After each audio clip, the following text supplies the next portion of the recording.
السلام علیکم ورحمۃ اللہ وبرکاتہ۔ یقیناً یہ خبر تو آپ نے سن لی ہوگی کہ ہمارے دارالہدیٰ ہائی اسکول بھلوال نے تحصیل بھلوال میں 1079 نمبر لے کے پہلی پوزیشن حاصل کی ہے، اور یقیناً یہ بڑی خوشی کی خبر ہے اسٹوڈنٹ کے لیے، اس کے اساتذہ کے لیے اور اس کے والدین کے لیے جنہوں نے اس کی تربیت کی اور اس پہ محنت کی۔ ایک اور خوشی کی خبر ہے اور حیرانی کی خبر بھی ہے کہ جس بچی نے 1079 نمبر حاصل کیے ہیں وہ ہمارے اسکول کے ایڈمن ڈائریکٹر جناب محمد صدیق صاحب کی بیٹی ہے، تو اس کو اس پوزیشن لینے پہ 50,000 روپیہ انعام ملا۔ تو وہ 50,000 روپیہ اس نے الخدمت فاؤنڈیشن میں سیلاب زدگان کے لیے جمع کرا کے ایک تاریخ رقم کر دی۔ تو اس پہ اقبال کا مجھے شعر یاد آیا، نہیں ہے نا امید اقبال اپنی کشت ویراں سے، ذرا نم ہو تو یہ مٹی بہت زرخیز ہے ساکی۔ تو اس وقت کے حالات بھی ایسے ہی تھے اور آج کے حالات بھی ایسے ہیں کہ مسلمانوں پہ مسائل ہیں، مصائب ہیں،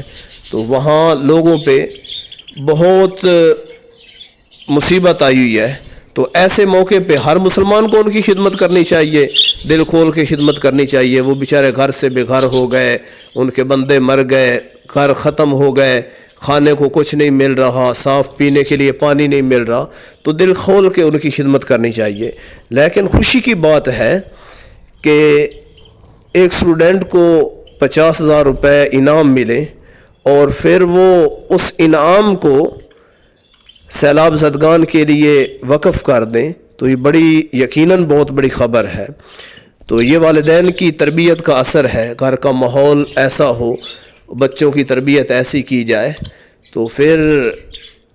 ان نوجوانوں میں، آج کل کی نسل میں ایسا کوئی بعید نہیں ہے۔ اور اس پر بھی خوشی ہوئی کہ اس نے الخدمت فاؤنڈیشن کو چنا۔ تو یقیناً الخدمت والے بہت اچھا کام کر رہے ہیں، چونکہ میرے وہاں پہ تونسا میں اور ان علاقوں میں سیلاب زدگان جو اس مصیبت میں گرفتار ہیں اور جو وہاں پہ کام کر رہے ہیں، بعض میڈیا پہ آ رہے ہیں اور بعض اللہ کے لیے کر رہے ہیں، تو میرے بہت سارے دوست ہیں، ان کے ساتھ میرا رابطہ ہے ڈائریکٹ، تو وہ مجھے بتاتے رہتے ہیں، اور بلکہ انہوں نے مجھے کہا بھی ہے کہ اگر وہاں سے عطیات ملے تو بجائے اس کے کہ آپ ہمارے پاس آئیں، آپ الخدمت والوں کو دے دیں۔ تو یہ فرقہ پرستی سے ہٹ کے اور خالصتاً اللہ کے لیے وہاں پہ صحیح معنوں میں عوام کی خدمت کر رہے ہیں، اور صحیح معنوں میں وہاں پہ آپ کا دیے ہوئے عطیات وہاں تقسیم کر رہے ہیں۔ اللہ ان کو جزائے خیر عطا فرمائے اور دینے والوں کو بھی اور زیادہ خدمت کرنے کی توفیق